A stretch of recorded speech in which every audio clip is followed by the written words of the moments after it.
The colony had been built in anticipation of a future that had not yet decided to exist. From orbit, the settlement resembled a diagram rather than a city, a careful arrangement of towers, domes, and radiating corridors laid across the purple plains like the circuitry of a patient machine. Each structure had been placed with a mathematician's restraint, as if the architects believed that symmetry itself might persuade the planet to welcome them. Dr. Elias Varon stood alone on the observation platform of Dome 3 and watched the evening sky deepen. The enormous green planet that hung in the horizon's sky, a gas giant whose gravity had shepherded this small moon for billions of years, rotated slowly, its emerald bands sliding across one another like the folds of some immense, sleeping creature. A narrow ring of ice and rock cut diagonally across the sky behind it, glowing faintly in the reflected light of a distant star. The settlers had named the world Pelion, though no one remembered exactly who had first proposed it. The name appeared in the early planning documents, buried in the margins of an engineering report, and from there it had quietly spread through the mission logs until it became inevitable. Names often behaved that way, Varon thought. So did civilizations. Below him, the colony lights flickered on one by one as the thin twilight settled across the landscape. The glass domes glowed softly, their curved surfaces reflecting the alien sky. Beneath them were hydroponic gardens, laboratories, habitation corridors, and the long, quiet chambers where the colony's artificial climate systems breathed in slow, mechanical rhythms. Between the domes, luminous pathways traced gentle arcs through the rolling terrain. The colonists had resisted straight lines. The planners back on Earth had argued that curved geometry felt psychologically safer, less confrontational to the subconscious mind. Whether the planet cared about such things was another matter. The ground beyond the settlement shimmered with strange vegetation, fields of low violet growth that seemed to ripple whenever the wind moved across them. In the dim light, they resembled a living sea, flowing around the colony's foundations as though the buildings were temporary obstructions in a much older pattern. Far to the west, several of the colony's towers projected narrow beams of pale blue light upward into the sky. Navigation signals. Varon followed one of the beams with his eyes until it vanished among the stars. Soon more ships would arrive, more domes, more towers, more lives suspended beneath fragile glass.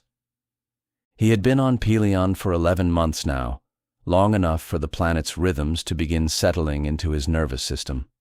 The long, slow day cycles, the strange gravitational balance created by the massive gas giant overhead. The faint electromagnetic murmurs that occasionally flickered across the colony's instruments like distant thoughts. At first, the scientists had assumed the signals were simply atmospheric disturbances. Later, they stopped discussing them. The landing ships had begun arriving 2 years earlier, bringing engineers, ecologists, physicists, and the quiet class of specialists who never fully explained their roles. The official purpose of the colony was exploration, the expansion of human presence beyond the solar frontier. But the deeper reasons were less clear. Earth itself had become an unstable place, not catastrophically so, not in the dramatic way imagined by old science fiction writers. Instead, it had entered a slow psychological erosion, a subtle collapse of confidence. Governments continued to function. Economies moved in their habitual cycles. Cities expanded outward in shimmering networks of glass and concrete. Yet something beneath the surface had begun to unravel. The future no longer felt convincing. Pelion, by contrast, had the strange advantage of being empty, or at least it had appeared empty when the first orbital surveys were conducted. Varon watched a small transport ship glide across the horizon, its engines whispering as it descended toward the eastern landing complex. The vessel's hull reflected the purple plains and the green sky above them, briefly becoming indistinguishable from the landscape itself. For a moment, he imagined that the ship had not come from Earth at all, that it had risen from somewhere beneath the surface of the moon itself. The thought lingered longer than it should have. Behind him, the sliding doors of the observation platform opened with a soft mechanical sigh. Dr. Mara Chen stepped out beside him, her silver environmental suit reflecting the colony lights. "You're still studying the horizon," she said. "It changes every evening," Varen replied. "That's because the planet's magnetosphere refracts the sunlight differently each day." "Yes," he said. But he was not thinking about the light. Chen leaned against the railing and looked across the colony. Her expression carried the distant fatigue common among the senior researchers, the quiet exhaustion of people who had begun to suspect that the experiment they were conducting might be larger than they had imagined. "Another 3 ships arrive tomorrow," she said. "The population will pass 12,000. Varen nodded. He tried to imagine 12,000 human minds existing inside the fragile glass structures below them. 12,000 separate dreams unfolding beneath an alien sky. 12,000 nervous systems slowly synchronizing with a planet that had waited billions of years for their arrival. A low vibration passed through the ground beneath their feet. Both scientists paused. The sensation lasted only a few seconds, a faint tremor, barely strong enough to disturb the air. Then it vanished. Chen frowned slightly. "Seismic shift?" she asked. Varen looked out across the violet plains. The strange vegetation was moving again, though there was no wind. "No," he said quietly. "I don't think so." Above them, the immense green planet continued its slow rotation across the sky, its reflected light spreading across the alien landscape like the glow of some vast unseen intelligence. For the first time since arriving on Pelion, Elias Varen felt a faint and unsettling certainty. The colony had not come here alone. And the geometry of the settlement, the careful alignment of towers, domes, and pathways, might already be participating in something the colonists had not yet begun to understand. Far beyond the domes, deep beneath the violet plains, something ancient stirred in the slow geological darkness, and it had noticed the arrival of the city. The colony began to alter its inhabitants long before anyone noticed. Dr. Elias Varen first sensed the change during the morning survey walks that had become part of his routine. Each cycle, he left Dome 3 and followed the luminous transit path that wound through the violet plains toward the central research complex. The path itself had been designed to reassure the human mind. Its gentle curves avoided the rigid geometry that engineers had once favored in terrestrial cities.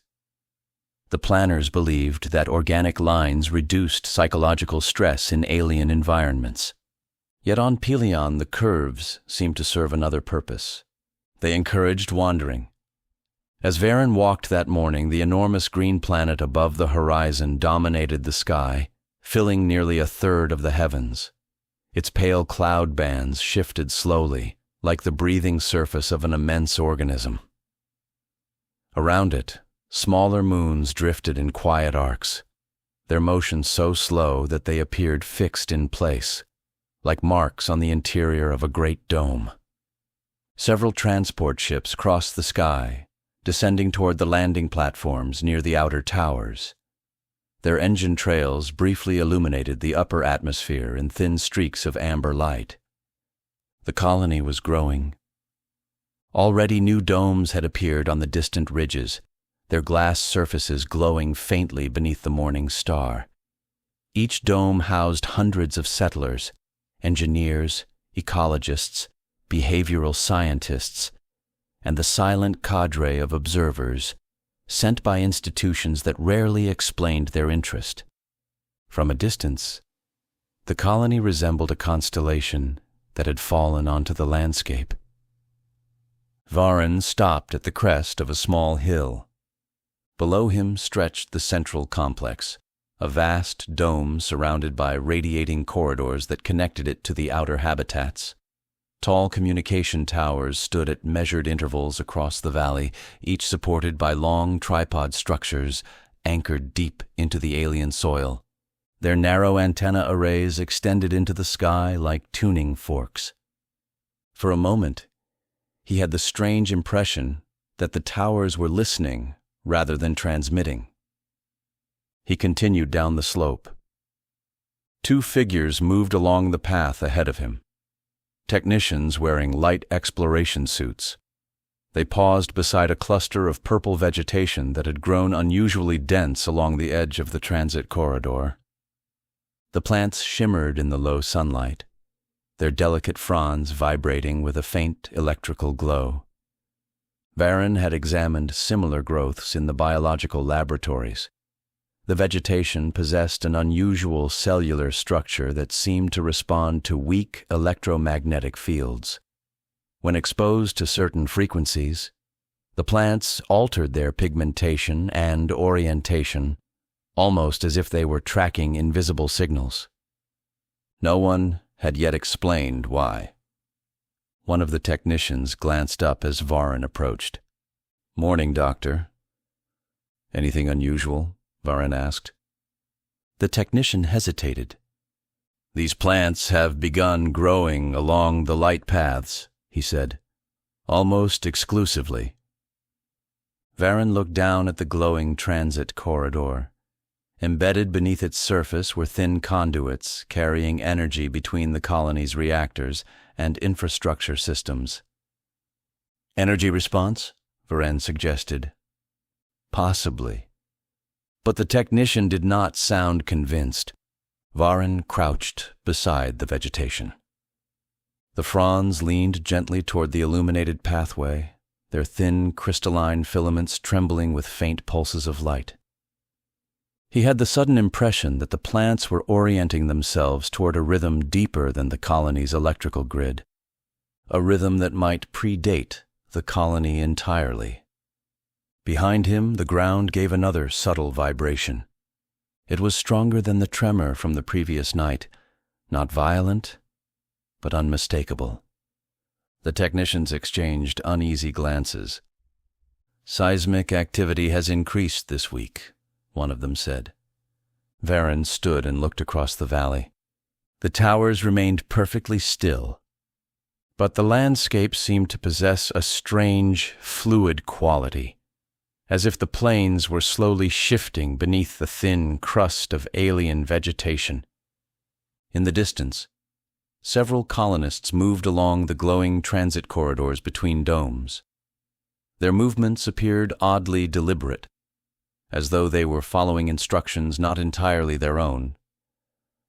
Varin had noticed similar behavior during the previous weeks.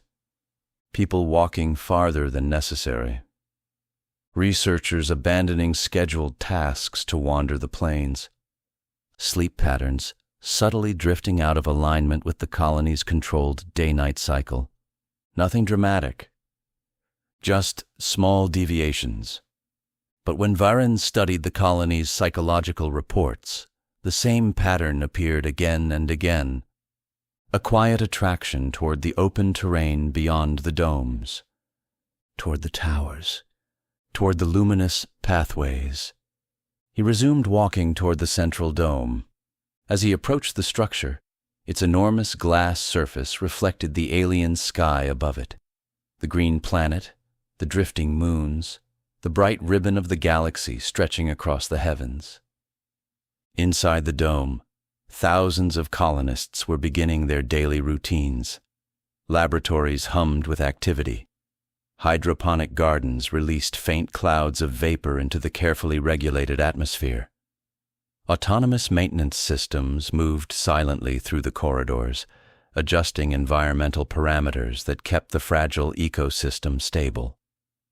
It all appeared perfectly controlled. Yet Varenne felt a growing certainty that the colony was no longer the only system shaping events on Pelion. The planet itself was beginning to respond. Or perhaps it always had. He paused at the entrance to the central dome. High above, one of the communication towers emitted a narrow pulse of blue light. The signal traveled upward into the sky and vanished among the stars. For a brief moment, the purple vegetation across the valley shimmered in unison. A wave of light rippled across the plains, subtle, almost invisible. Then it was gone. No alarm sounded. No instruments recorded the event. Yet Varenne had seen it clearly. The planet had answered. And the colony, with its domes, towers, and luminous pathways, might already be functioning as part of a system far older than the human species itself. Behind him, another tremor moved through the ground. This time it did not feel geological. It felt deliberate. Night on Pelion was never completely dark. The sky itself possessed too many sources of light. The enormous green gas giant now glowed like a muted lantern above the horizon, its cloud bands reflecting the dying radiation of the distant star. Two smaller moons drifted beside it, suspended in the thin atmosphere like fragments of polished stone. Below, the colony had become a constellation of its own. From the upper observation gallery of the central dome, Dr. Elias Varenne studied the illuminated settlement stretching across the plains. The domes shimmered with internal life, hydroponic forests glowing with artificial sunlight, laboratories bathed in sterile white, habitation quarters radiating softer tones of amber and violet. Between them, the transit corridors pulsed with flowing lines of energy. Seen from above, the pathways formed a pattern that resembled neural circuitry more than urban infrastructure. The realization had occurred to Varenne only gradually. At first, he had believed the design simply reflected the aesthetic preferences of the colony's planners. But over the past weeks, the pattern had begun to assert itself more clearly, revealing hidden symmetries between the domes, towers, and energy conduits.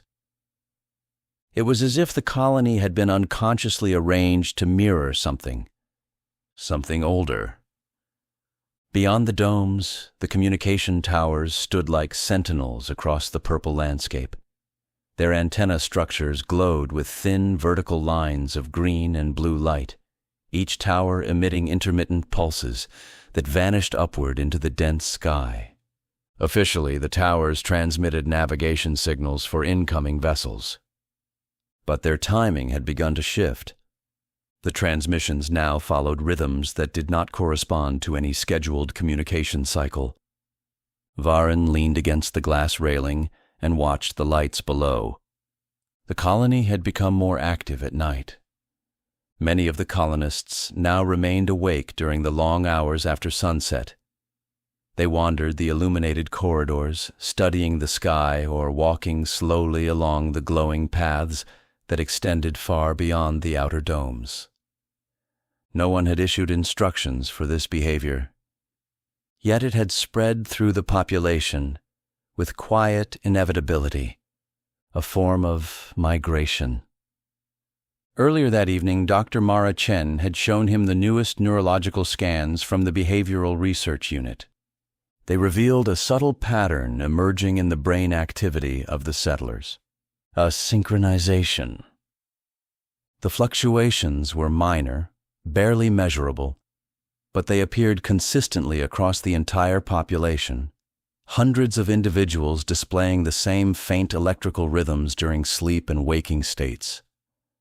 Rhythms that corresponded precisely to the transmission pulses from the towers. Varenne had studied the data in silence. Chen had finally asked the question neither of them wanted to articulate.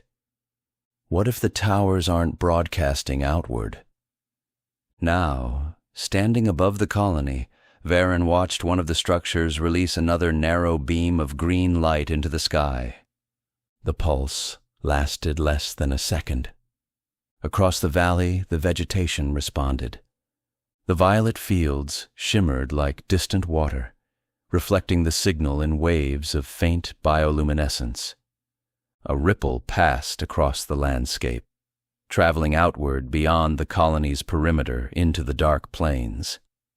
Varen felt the sensation again, the faint tremor beneath the ground. But tonight the vibration carried something else, a strange internal resonance that seemed to travel upward through the metal framework of the dome itself. For a moment, the entire colony appeared to hum. Below him, several colonists paused along the transit corridors. They looked up simultaneously, not toward the sky, toward the towers. The gesture was subtle but unmistakable. Varen's pulse quickened. He realized that the tremors and the signal pulses were occurring in perfect synchronization, as though the planet itself were responding, or perhaps participating. He turned his gaze toward the horizon. Beyond the final line of towers, the alien plains stretched into darkness. Occasional clusters of violet vegetation glowed faintly in the distance, forming delicate networks across the rolling terrain. Those networks had begun expanding during the past week. The plants were growing faster now, extending outward from the colony's energy pathways like living circuits. Chen had joked earlier that the colony was fertilizing the planet's nervous system. At the time, the comment had seemed harmless. Now it felt disturbingly literal. Another pulse shot upward from the tallest tower. This time, the response was immediate. The ground beneath the colony vibrated with a deeper tremor. A soft wave of luminescence spread through the plains, traveling toward the horizon in expanding rings. The effect resembled the surface of a lake responding to a stone dropped into its center, except the lake was an entire world. Behind him, the entrance doors to the observation gallery slid open. Dr. Chen stepped inside, carrying a tablet filled with rapidly updating telemetry data. "You felt that one," she said quietly. "Yes." She approached the railing and looked across the glowing settlement. "The towers are no longer operating under our control," she said. Varen remained silent. "I've disconnected the command systems twice tonight," Chen continued. "They reconnect themselves within minutes." "Autonomous routines?" "No." She hesitated. "The signals aren't originating inside the towers anymore." Varen turned slowly toward her. "Then where?" Chen gestured toward the plains beyond the colony. "The sensors are detecting electromagnetic activity beneath the surface," she said, "deep beneath the crust." "How deep?" "Far deeper than our drilling equipment can reach." The tremor returned, stronger this time. Across the valley, the vegetation flared into sudden brightness, illuminating the landscape in waves of luminous violet. At the same moment, every communication tower released a synchronized burst of green light. The beams shot upward into the sky like spears of energy. For several seconds, the entire colony stood motionless beneath the spectacle. Then the lights faded. The tremor subsided. Silence returned to the valley. Varen stared at the towers. "What if we didn't build a colony?" he said quietly. Chen did not respond immediately. When she finally spoke, her voice was barely audible. "What if we built an interface?" Far beneath the violet plains of Pelion, something ancient had begun to awaken, and the colony, with its domes, towers, and luminous pathways, had already become part of the conversation. The rain began 3 nights after the towers synchronized. No meteorological model had predicted it. Pelion's thin atmosphere had never supported precipitation before. The planetary surveys conducted prior to colonization had described the climate as stable, dry, and geologically quiet, a world of slow winds and silent plains. Yet now a constant rainfall drifted across the colony. It fell in fine luminous threads that caught the glow of the colony lights, turning the sky into a shimmering curtain of moving color. Dr. Elias Varon watched the storm from an elevated transit platform that overlooked the central transport corridor. Below him, the city pulsed with strange vitality. Magnetic rail vehicles moved along the suspended highways, leaving streaks of green and gold light in their wake. Cargo shuttles glided between the domes, their engines scattering mist through the illuminated air. The great glass habitats themselves glowed like lanterns in the rain, their interior ecosystems visible through curved walls of crystalline glass. From a distance, the entire settlement resembled an organism, a luminous cluster of cells exchanging energy through glowing arteries of transit lines and power conduits. The comparison had become impossible to ignore. In the weeks since the towers had begun transmitting autonomously, the colony had subtly reorganized itself. New corridors had been constructed in places where none had been planned. Autonomous construction units had begun assembling additional relay structures along the outer ridges, guided by instructions that no engineer remembered issuing. The official explanation described these changes as adaptive infrastructure optimization. Varon no longer believed the explanation. He stepped onto the rain-slick platform and looked upward. The gas giant now loomed enormous in the sky, its green cloud bands illuminated by the distant star beyond the horizon. Beneath it, a smaller crimson moon glowed like a watchful eye above the colony. Occasionally a transport ship cut across the storm, its engine trail dissolving into luminous vapor. But tonight, even the ships seemed cautious. The rain itself carried an odd electrical quality. When it struck the glass domes, it produced faint patterns of light that rippled across their surfaces like the movements of slow organisms beneath translucent skin. Earlier that day, Dr. Mara Chen had shown him the atmospheric analysis. The rain was not water. At least, not entirely. Suspended within the droplets were microscopic crystalline structures, complex molecular lattices that responded to electromagnetic fields. When exposed to the tower transmissions, the particles reorganized themselves into intricate geometric patterns. "It's a communication medium," Chen had said quietly. Now Varon watched the rain fall through the lights of the transit corridor below. Each droplet glittered briefly before vanishing into the mist. Across the valley, the communication towers stood taller than ever. Several had extended their antenna arrays during the previous night, their structures elongating like mechanical plants reaching toward the sky. The towers now emitted constant low-frequency pulses. The vibrations were almost too subtle to perceive directly, yet the entire city seemed to respond to them. Traffic flows shifted without human command. Maintenance drones altered their routes. Even the colonists themselves had begun adjusting their daily patterns. Sleep cycles drifted. Research schedules dissolved. People wandered the illuminated highways during the late hours of the night, drawn by a quiet fascination they struggled to explain. Varon felt it himself. A steady pull toward the outer ridges beyond the domes, toward the towers, toward the rain. A sudden surge of light rippled across the colony. One of the central domes brightened dramatically as the storm intensified above it. The glass structure refracted the falling rain into brilliant streams of neon color, violet, emerald, amber.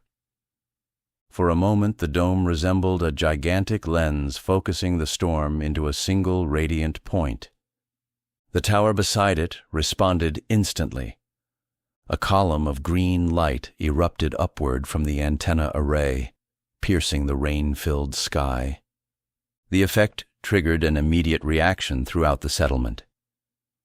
Every tower began transmitting simultaneously.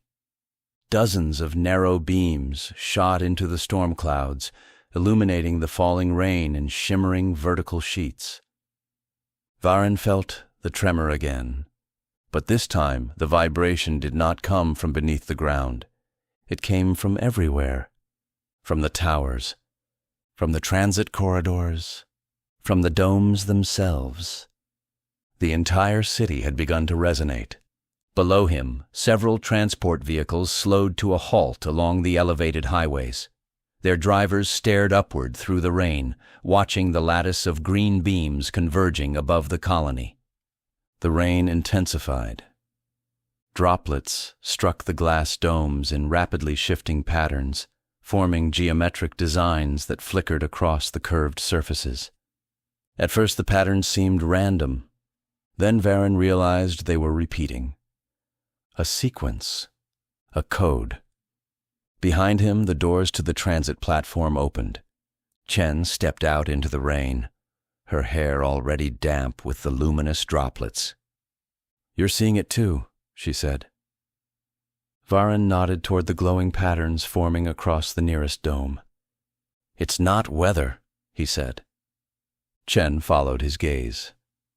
"No," she replied quietly. "It's architecture." The rain continued falling, threading the city in luminous strands. Above the colony, the network of tower beams expanded into the storm clouds like the framework of an enormous invisible structure. Far beneath the violet plains of Pelion, the ancient system that had begun to awaken was now reaching upward through the colony itself, using its towers, using its rain, using the nervous systems of 12,000 human settlers. The colony had believed it was building a city, but the city was becoming something else entirely. A receiver, a translator, and perhaps, Varen realized with growing certainty, a mind. The storm did not end. It evolved. What had begun as a gentle rainfall became something far more deliberate, a continuous electrical weather system that now circled the colony in slow, luminous spirals. Sheets of violet lightning rippled through the clouds above Pelion, illuminating the towers and domes in brief flashes of unnatural clarity. Each flash revealed the same unsettling transformation. The colony was changing. Dr. Elias Varen stood within the upper observation chamber of Tower 7, watching the storm through walls of transparent alloy. From this height, the settlement resembled an immense circuit board embedded within the alien plains. Elevated highways curved through the glowing city like strands of fiber optic cable. Transport vehicles flowed along them in steady streams of color, green, gold, and magenta streaks cutting through the mist-filled night. Above the city, the storm pulsed in rhythm with the towers. Lightning no longer struck randomly. It appeared to target the antenna structures themselves, branching downward in controlled arcs that connected sky and architecture. Each impact sent waves of electrical energy cascading through the colony's infrastructure. And the towers welcomed it. Their antenna arrays had extended further during the previous night, unfolding like metallic flowers toward the clouds. Now they captured the storm's energy, channeling it downward through the colony's power grid and into the deep geological sensors buried beneath the plains. The system had become a closed loop. Sky to tower, tower to ground. Ground back to sky. Dr. Mara Chen entered the chamber behind him. Her face carried the quiet exhaustion of someone who had not slept in days. "The seismic data just updated," she said. Varen did not turn from the storm. "And?" Chen placed her tablet on the console beside him. "The activity isn't localized anymore." He glanced at the display. A three-dimensional geological model of Pelion rotated slowly across the screen. Beneath the colony, deep within the planet's crust, a vast network of electromagnetic disturbances glowed in shifting patterns of crimson and gold. The network stretched for hundreds of kilometers, and it was expanding. "It looks like a neural lattice," Chen said. Varen studied the image. "Or a memory." Outside the tower, another strike of violet lightning connected the clouds to the antenna above them. The impact reverberated through the structure, sending a low, resonant hum down its length. Far below, the colony responded. The glass domes brightened simultaneously as power surged through their internal systems. The highways filled with flowing lines of color as vehicles accelerated in synchronized patterns. It no longer resembled traffic. It resembled circulation. Chen watched the city through the rain. "We thought the towers were communicating with something beneath the surface," she said. But the pattern is older than the colony." Varen nodded slowly. The realization had begun forming in his mind over the past days, assembling itself piece by piece like a forgotten memory. Pelion had never been an empty world. The planet had once possessed a complex geological network, an ancient system of electromagnetic structures buried deep within its crust. Over millions of years, the system had become dormant, its signals fading into the background noise of planetary activity. Until the colony arrived. Until the towers began transmitting. Human technology had not created the signal. It had awakened it. Another flash of lightning split the sky. For an instant, the enormous gas giant above the horizon glowed with reflected energy, its cloud bands shimmering like the surface of a distant ocean. Beneath that vast celestial body, the colony continued its transformation. The rain now carried visible electrical currents. Droplets struck the towers and domes in luminous streams, briefly forming delicate networks of light across the glass surfaces. The same geometric patterns Varen had seen earlier were becoming more complex. Language emerging from weather. Chen tapped the console again. "The neurological scans updated too," she said. Varen read the data silently. The synchronization across the colonists' brain activity had intensified dramatically. Thousands of individuals now displayed identical neural rhythms during both waking and sleeping states. "Collective resonance," he said quietly. Chen looked out across the storm-lit city. "Or recruitment." A transport ship roared overhead, its engines scattering rain into glowing turbulence. The vessel followed the main transit corridor toward the eastern domes, its flight path perfectly aligned with the luminous highways below. The pilot likely believed he was following standard navigation protocols, but Varen could see the deeper pattern now. Every movement in the colony had become part of the same rhythm. The storm, the towers, the roads, the colonists, all synchronized. Another tremor passed through the tower. This time it did not feel like seismic movement. It felt like recognition. Chen spoke quietly beside him. "If this is a planetary system reactivating..." Varen finished the thought. "Then we aren't witnessing first contact." Outside, the lightning intensified, spreading across the sky in massive branching networks. The towers answered with beams of green light that shot upward through the storm clouds, connecting sky and ground in luminous columns. The rain glowed brighter. Across the valley, the domes shimmered like neural nodes inside an enormous living organism. "We're witnessing memory," Varen said.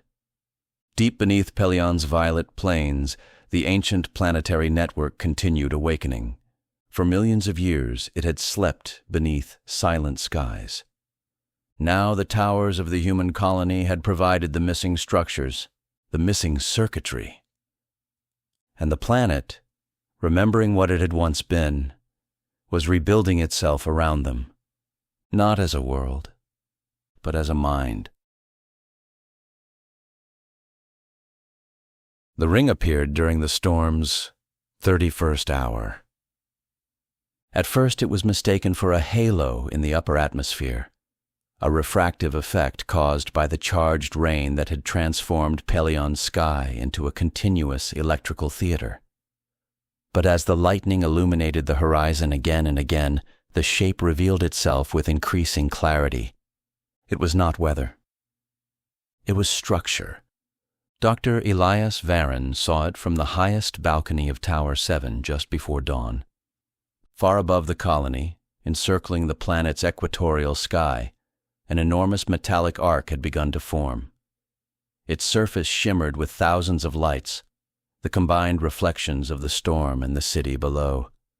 Massive support pylons extended downward through the cloud layer like the legs of a colossal machine, slowly lowering itself into orbit. The ring had not been there the previous night. Yet the orbital traffic logs revealed something unsettling. Ships had been arriving continuously. Dozens of transport vessels, cargo freighters, and automated construction platforms had altered their approach vectors during the storm. Instead of descending toward the colony's landing pads, they had remained in orbit, and there they had begun assembling something vast. Now the structure stretched across the sky like a luminous crown around the planet. Below it, Pelion's atmosphere glowed with violent violet lightning. Dr. Mara Chen joined Varen at the balcony railing, rain sliding down the surface of her environmental cloak. "They're not responding to command signals anymore," she said. "Who?" "The ships." Varen nodded slowly. He had already guessed the answer. "They're responding to the towers." Chen glanced upward at the immense arc forming across the heavens. "And the towers are responding to whatever woke up beneath the planet." Another lightning strike split the sky. For a moment, the entire structure became visible. It was not a simple orbital station. The ring possessed thousands of protruding antenna arrays, sensor dishes, and energy conduits arranged in intricate repeating patterns. At intervals along its circumference, massive docking ports had begun attaching new modules delivered by incoming ships. The design resembled the towers on the surface, only vastly larger.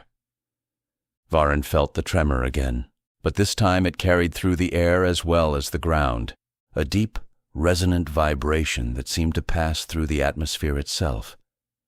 The storm intensified. Purple lightning began striking the ring directly.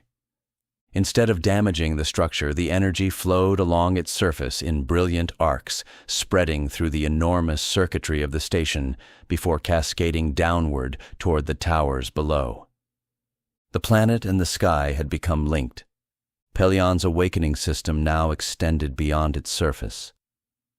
"Look at the traffic patterns," Chen said. She projected a holographic map into the rain between them. Hundreds of ships were maneuvering around the ring structure, moving with eerie precision. Their trajectories formed curved loops that mirrored the geometric patterns of the towers and domes on the ground. Every motion appeared synchronized. "It's a construction algorithm," Chen said, "but no one programmed it." Varen watched the ships silently. The pattern looked familiar, not because it resembled human engineering, because it resembled biological growth, a nervous system assembling itself. Above them, the ring emitted its first signal. A wide circular wave of pale blue light spread outward along the structure's circumference. As the energy traveled around the arc, Every tower on the surface responded instantly. Columns of green light shot upward from the colony. They struck the ring in perfect alignment. The storm erupted into chaotic brilliance. Lightning forked through the atmosphere in massive branching patterns, connecting towers, clouds, and orbital structures in a luminous web. The city below reacted immediately. Transport systems halted. Domes brightened. The highways filled with stationary vehicles as colonists stepped outside into the rain, gazing upward in silent fascination. Thousands of human minds experiencing the same moment. Varen felt the synchronization inside his own thoughts. The faint rhythm that had been growing in the colonists' neurological scans was now unmistakable. The signal was no longer subtle. It had become overwhelming. Chen gripped the railing. "The neurological network just spiked," she said. "How many?" "Everyone." Varen looked out across the glowing city. 12,000 people standing beneath the storm. 12,000 nervous systems connected through the same invisible rhythm, the same signal, the same awakening. Above them, the orbital ring completed its first full transmission cycle. A second wave of energy traveled along its immense circumference. This time, the signal did not remain in orbit. It descended. Through the lightning, through the rain, through the towers, into the planet itself. For several seconds, the ground trembled with deep planetary resonance. Then the storm suddenly quieted. The lightning faded, the rain slowed. Above Pelion, the completed arc of the orbital ring now glowed with steady blue light, a perfect circle surrounding the planet's sky. Chen spoke softly. "It's not just rebuilding the planetary network." Varen understood the realization immediately. "No," he said. The ancient system beneath Pelion had begun as a planetary structure. But with the arrival of the colony, and now the orbital ring, the system had expanded far beyond its original boundaries. The planet was no longer waking alone. It was building something larger, a mind that extended from the depths of its crust to the edge of space itself. The storm clouds slowly parted, and through the clearing sky the ring shone like the first completed thought of a world remembering how to think. The central tower began transmitting at dawn. Until that morning it had remained dormant, a silent structure rising from the heart of the colony like a monument to some forgotten engineering ambition. When the settlement was first constructed, the tower had been intended as a communications hub, linking the planetary surface to orbital traffic. Now its purpose had changed. The tower stood nearly 3 kilometers tall, its vast framework of crystalline alloys catching the pale light of Pelion's distant star. Suspended platforms circled its upper levels, and deep beneath its foundations, a lattice of energy conduits reached down into the planet's crust. For weeks, the structure had remained inactive. Then the ring completed its orbit, and the tower awakened. Dr. Elias Varen watched the first transmission from a suspended transport bridge that stretched toward the tower's base like a luminous artery feeding a gigantic heart. The storm clouds had returned. Sheets of violet lightning crawled across the sky, illuminating the enormous orbital ring now fully assembled above Pelion. Its circumference glowed with a steady blue radiance, punctuated by occasional pulses of energy that cascaded downward through the atmosphere. Each pulse triggered a reaction on the surface. The colony brightened. The towers responded, and the central spire began to hum. The sound was not mechanical. It was harmonic. A low, resonant vibration that seemed to pass directly through the nervous system rather than the air. Varen felt it immediately. The signal was inside his thoughts. All across the city, the same realization was unfolding. Thousands of colonists had emerged from the domes and habitation structures, gathering along the elevated highways and transport bridges. They stood silently in the rain, watching the central tower as its energy field intensified. Dr. Mara Chen approached through the mist. Her face carried an expression Varen had never seen before. Not fear. Recognition. "It's using the colony as a neural interface," she said quietly. Varen nodded. He had reached the same conclusion hours earlier. For days, the synchronization across the population had grown stronger.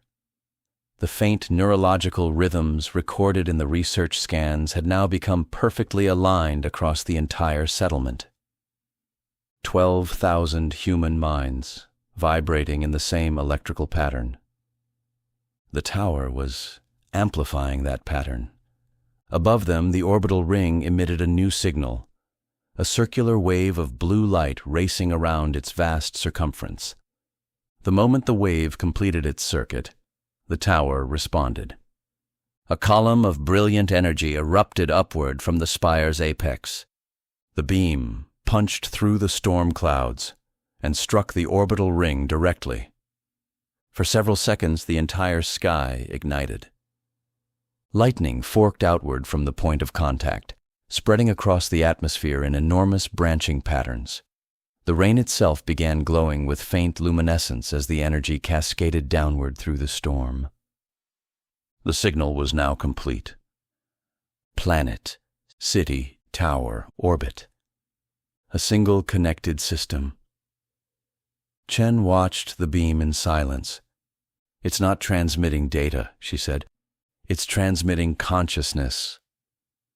Varen followed the energy column upward.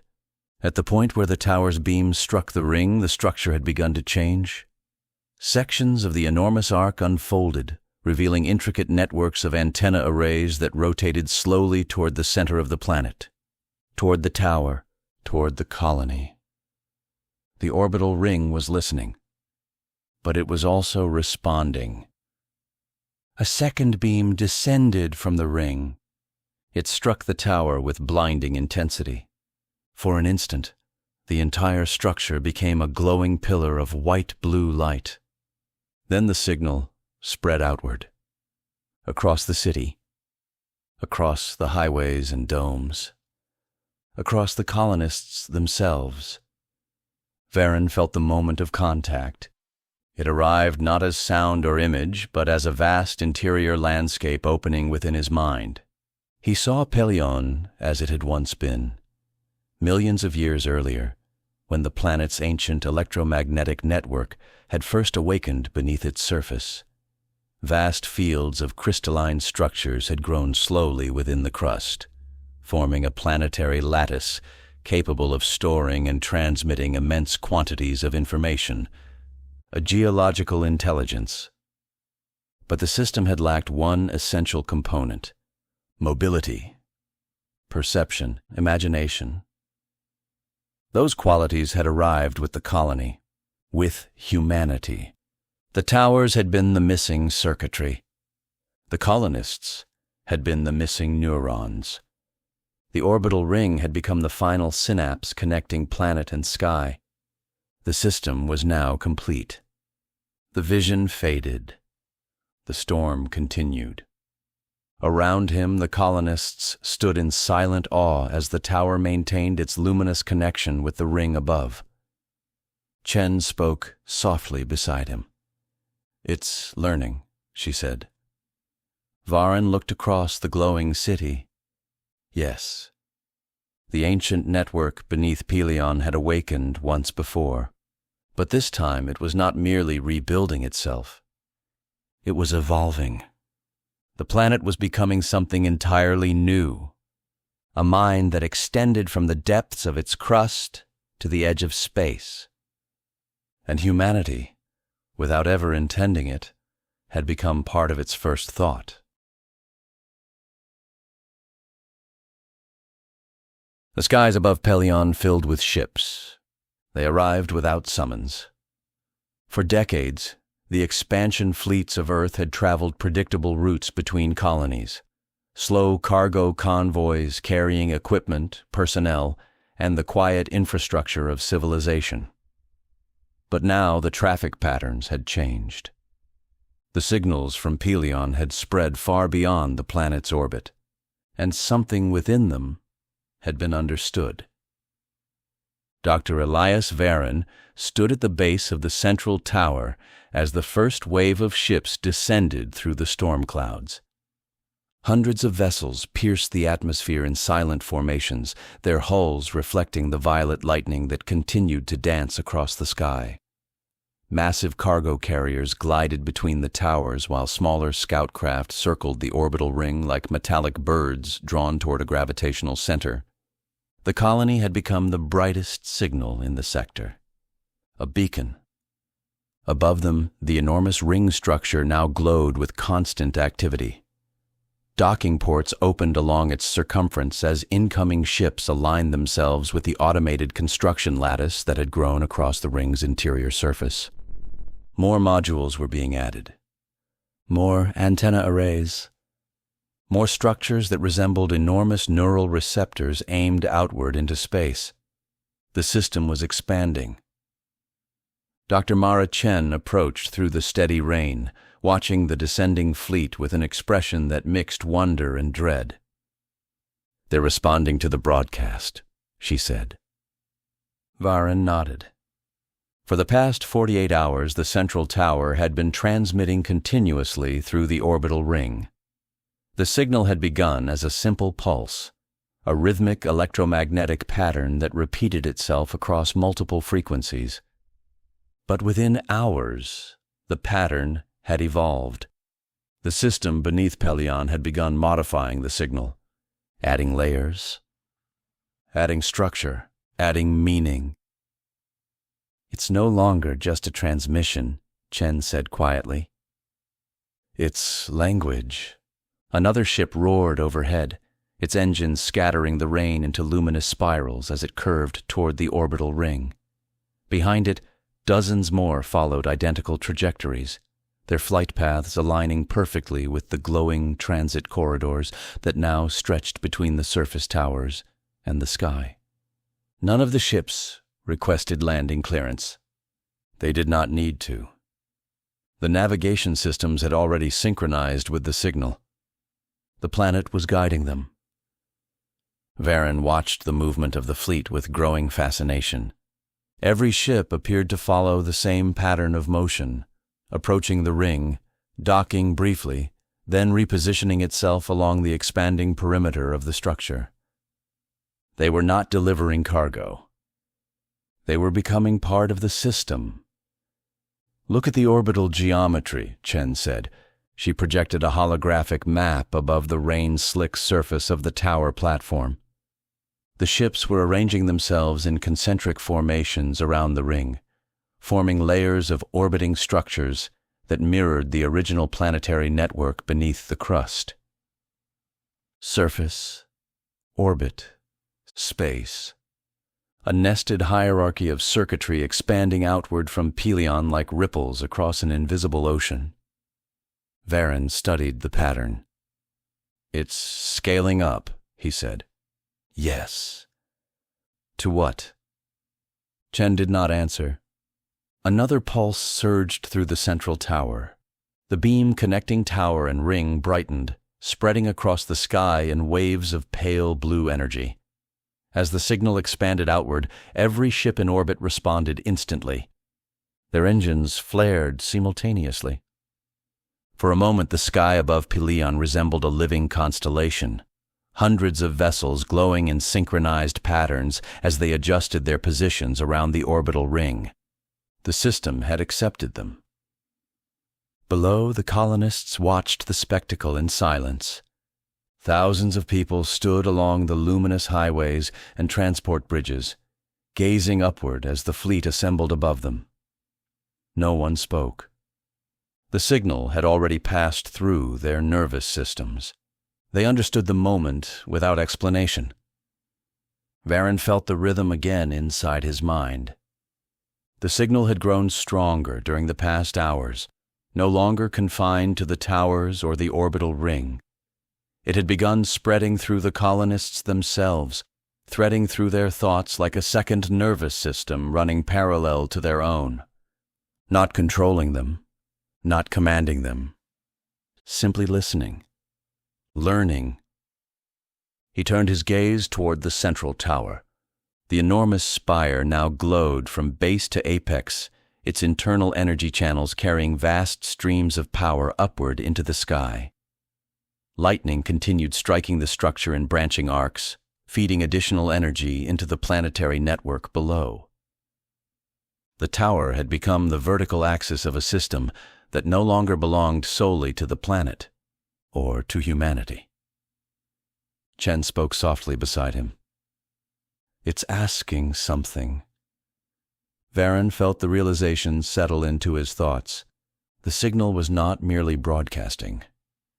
It was waiting. The ancient intelligence beneath Pelion had awakened once before, long before human civilization had existed, but it had lacked the means to reach beyond its own planet.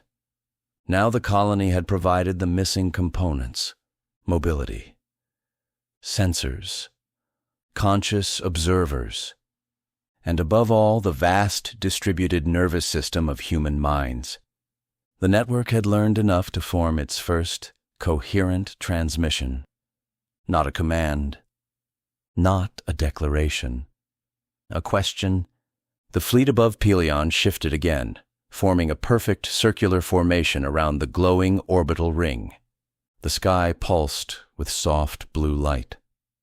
For a moment the storm clouds parted, revealing the distant stars beyond the planet's atmosphere. The signal surged outward, past the orbiting ships, past the gas giant that dominated the sky, past the boundaries of the system itself. Dr. Elias Varen stood beneath the tower as the transmission left the planet. He felt its shape clearly within his thoughts. A simple structure, elegant, ancient. The first question of a world that had finally learned how to speak. Is anyone there? For a long time, nothing came back. The signal left Pelion and vanished into the dark lattice of the galaxy beyond the system's outermost orbit. The orbital ring continued transmitting in slow, luminous pulses, each wave of energy flowing outward through the network of ships that now circled the planet, like satellites of an awakening mind. But space remained silent. Dr. Elias Varen stood within the upper observation chamber of the central tower and watched the storm drift slowly across the sky. The lightning had changed again. Where once the strikes had been violent and chaotic, they now moved with quiet precision, branching downward from the storm clouds to the towers in delicate geometric arcs.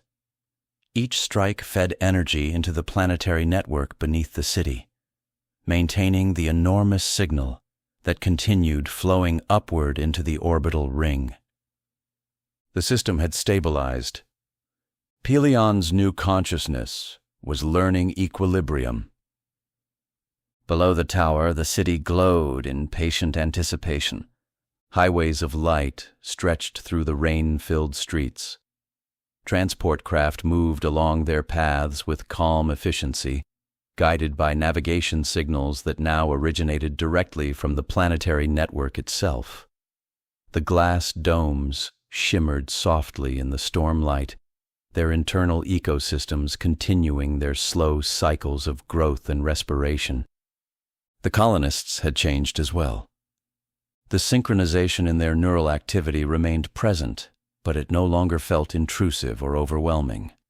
Instead, it had settled into something quieter, a background resonance that linked each mind to the others in subtle ways. People moved through the city with an unusual calm. Conversation had become slower, more reflective. The colony had entered a new psychological climate. Dr. Mara Chen joined Varen beside the observation window. Any response? She asked. Varen shook his head. Nothing yet. Chen studied the sky. The enormous orbital ring continued its slow rotation above Pelion, its vast surface illuminated by millions of lights from the ships now docked along its circumference. The structure had expanded significantly during the previous day as incoming vessels contributed additional modules to the network. The ring was no longer simply an orbital station. It had become a massive sensor array capable of scanning vast regions of space simultaneously. We're listening across half the galaxy now, Chen said quietly. And still nothing. Varen remained silent. He'd been expecting the silence. For millions of years, Pelion's ancient system had slept beneath the planet's crust. When it awakened, it had done so without any knowledge of what might exist beyond its own sky. Now the question had been asked, and the universe was taking its time to answer. Another pulse flowed through the tower. The beam connecting the tower to the orbital ring brightened momentarily before settling again into its steady rhythm. Chen watched the signal thoughtfully. It's changed the transmission pattern, she said. Yes. It's no longer repeating the same message. Varen nodded. The planetary network had begun modifying the signal again during the past hours. The simple question that had first been transmitted into space had evolved into a far more complex structure. Mathematical sequences, harmonic patterns, fragments of information derived from the colony's scientific databases. And something else. Images, not visual images in the human sense, but conceptual structures encoded within electromagnetic patterns. Memories of the planet itself, the deep geological lattice beneath Pelion's crust, the storm systems now threading its atmosphere, the colony that had grown across its plains, and the 12,000 human minds that had become part of its awakening. Chen spoke softly.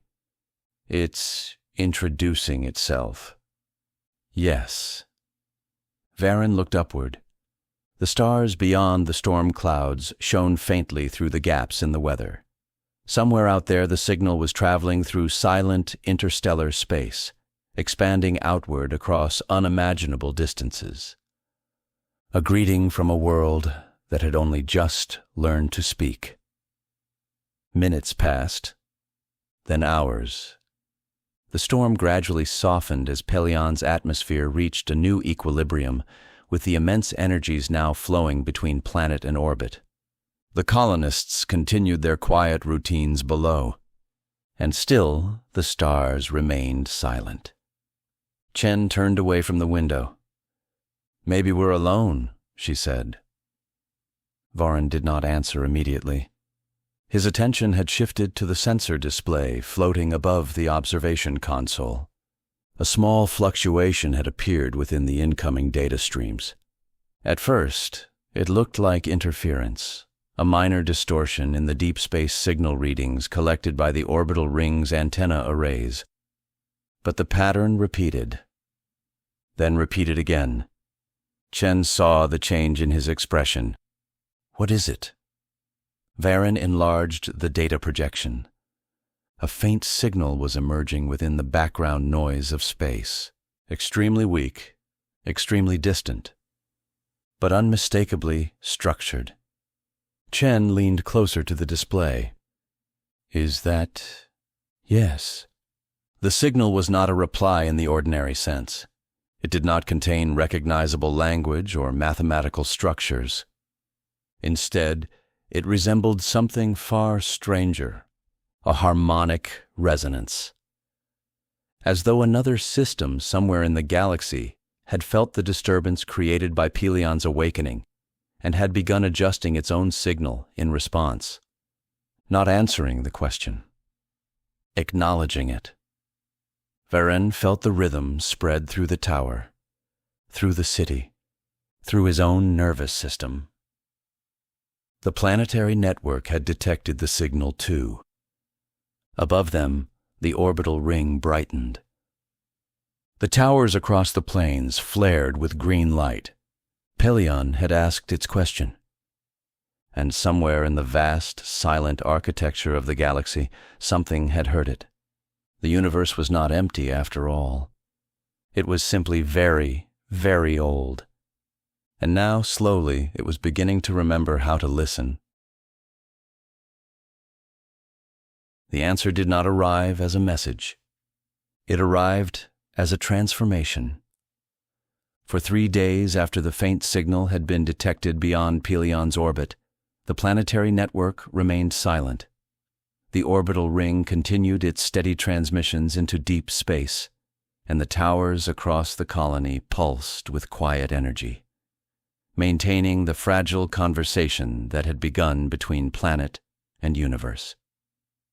But the signal from the distant stars did not strengthen. It simply remained there, a subtle harmonic within the background noise of the galaxy. Waiting, Dr. Elias Varon stood at the summit platform of the central tower and watched the city spread beneath him. The colony had grown beyond recognition. What had once been a scattered network of domes and research complexes had expanded into a vast geometric metropolis stretching across the violet plains of Pelion. Towers rose like metallic forests above the illuminated highways, their surfaces threaded with flowing lines of energy.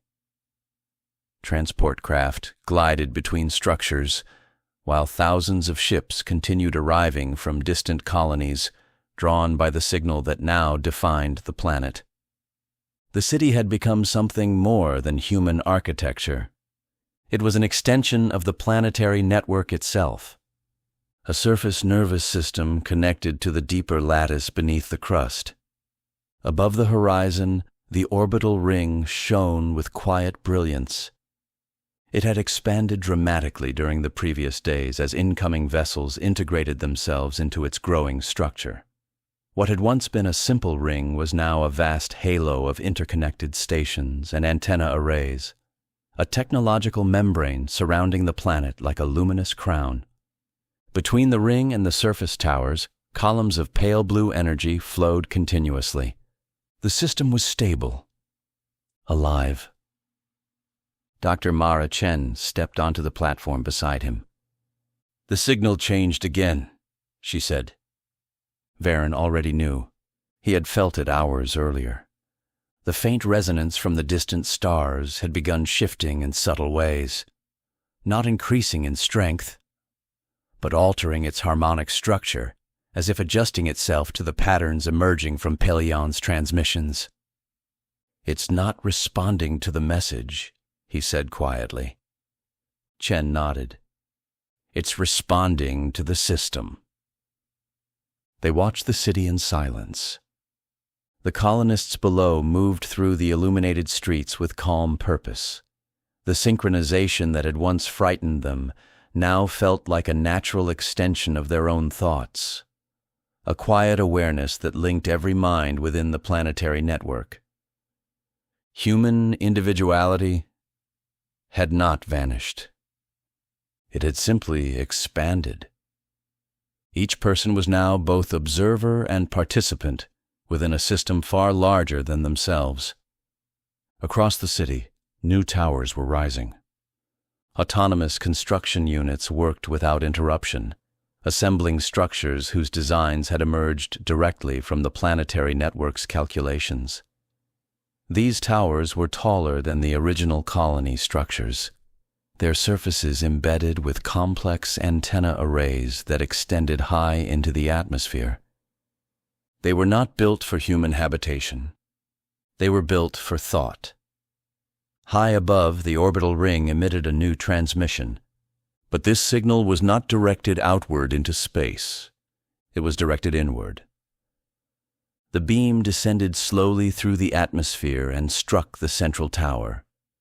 For several seconds, the entire structure glowed with blinding intensity. Then, the energy spread outward across the city, through the towers, through the highways, through the colonists themselves. Varen felt the signal move through his mind like a quiet tide, and suddenly he understood. The distant resonance from the stars was not a reply to Pelion's question. It was something older, something vast. The signal had been there long before the colony arrived, long before humanity left its home world.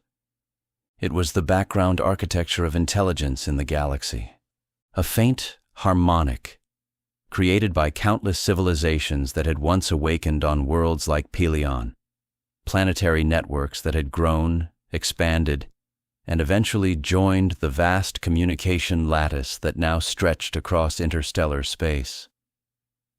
Not a conversation, a structure. The universe was not silent.